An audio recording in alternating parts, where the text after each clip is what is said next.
This week, Peter Andre was named Celebrity Dad of the Year after winning a public vote. He said, "Being a dad is my most important role." Ah. Oh, they didn't didn't Gordon Brown say something very similar as he left Downing Street? Our next big question, are fathers as important as mothers? Well, Oliver James, psychologist, you've just released another book on parenting, but you're a dad, most importantly. Dad to boy and a girl under 10. Are you any less important than their mum? Well, I mean, like the vast majority of families, the mother is much more important than the father in the early years. Most babies are born with total potential. They really know what it takes to be a baby.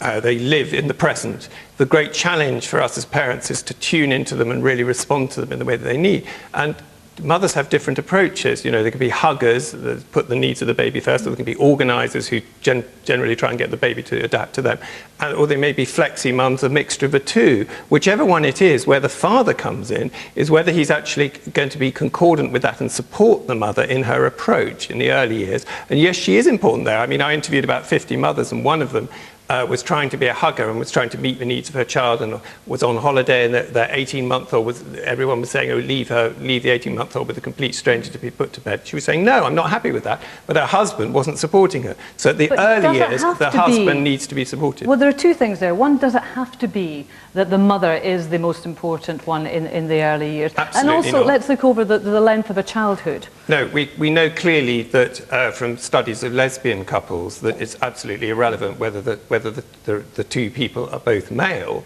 Female. One is female, one male. It doesn't matter about that. True. I'm sorry. I think that I'm sorry, there's no question about hang on, that. just a minute. Let me just let Oliver finish his point. Scientific evidence that there is longitudinal studies which have been followed through where children of lesbians turn out just as well as anybody else. The key point is that obviously one parent is not as good as two. That is absolutely clearly the case. And obviously as the child gets older, I do think where there has been a great exaggeration is the idea that you need a male role model for a boy. As I say, the lesbian studies show that's just not necessary at all. They're no more likely to turn out gay if they're a child of a lesbian. They're no more likely to turn out in any way unmasculine. And of course, some fathers are very bad for children. So if you have a thug for a father, good prospective longitudinal studies show that you are much less likely to turn out to be a thug if your dad leaves the home when you're young. Whereas if your father stays and he's a thug, you are more likely to turn out a thug. So some fathers are actually bad for their sons. OK. Frederick Clark, the role modelling, Oliver says, much overstated. You're the father of two, grown up now, but... They are grown up. I don't think it's overstated. I like the argument you said. I do think that fathers are important at the early stage of a child. I think that dads and children do understand about the warmth, the feeling, the emotional aspects. So fathers can give that at a younger age.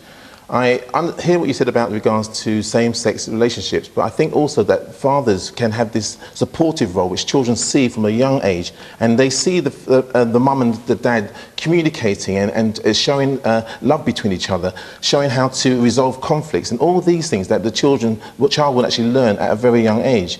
A father would also show the child show the girl child probably what is love. Because we get mistaken between love and sex. I think in this country we're actually too much focused on sex rather than relationships. And it's about relationships. You can't really have a really good sexual relationship unless you've got a good personal, emotional, loving relationship. And I think we need to focus on that more so. But Oliver still seems to be saying that the father's role is important but secondary, not as important. I think that from my experience of being a dad, I think that if a father is there from the beginning, mum feels, it's almost like a waiting to exhale film.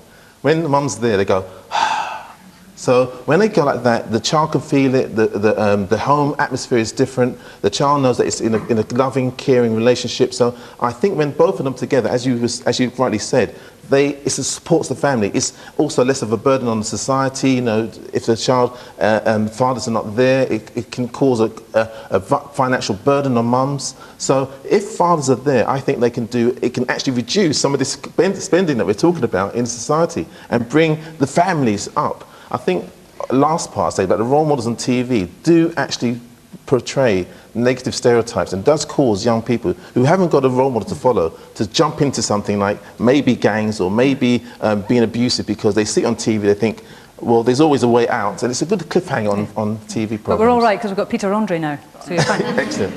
Adrian Burgess from the Fatherhood Institute, would you agree that actually it doesn't matter about being the man or the father? Two women be as good? It's absolutely plain that children can be raised in many different ways very successfully. So two gay males can also raise children very well, two lesbian mothers, and so on, right? That's absolutely true. So they're not essential. Mothers aren't essential either. I'm afraid mothers I don't agree are not it's absolutely true. Mothers are not. I'm just looking at the research that Oliver knows too.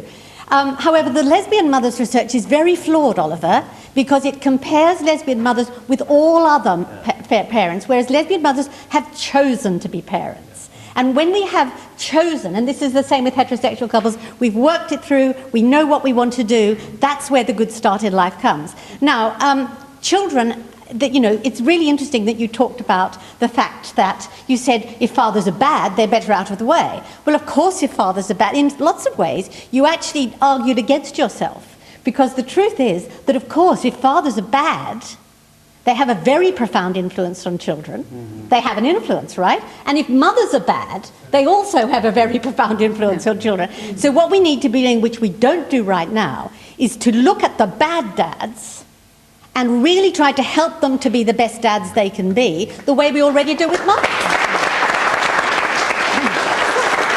But what in your view is the particular, I know you want to come in on this, Bishop Michael, but what is the particular value of a good dad? Right, the good father doesn't have to be a great sportsman, for example, bringing masculine stuff into the household. There are many great fathers who are very artistic and gentle, and interestingly, those men tend to have sons who are very high in masculinity.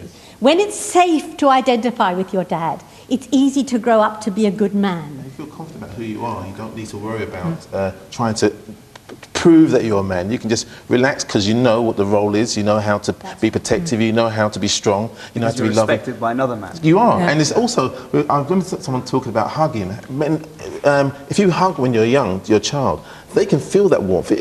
Any newborn child, a father hugs him, he can feel that relationship, that bond developing. So children know that, and one of the things that I'm really pleased about my dad, really thank God for him, is that one of the things with him, he was always there for me. And even though he's working all the time, he's always out, I knew that he was doing it for me. I didn't know, I just knew that he was there always working for my benefit and benefit of my sisters and my brothers. So do you still see quite traditional role then, that the man is the breadwinner? No, I didn't say that. No, I'm just asking. Yes, I'm not. I think that it's a relationship. Every single couple has a different sort of background, have a different sort of issues that affect them.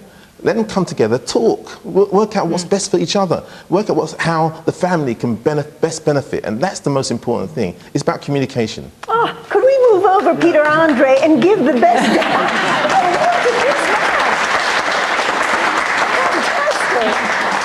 Your face lit up there. Bishop Mike, I'm going to come back to you because I know you were trying to go.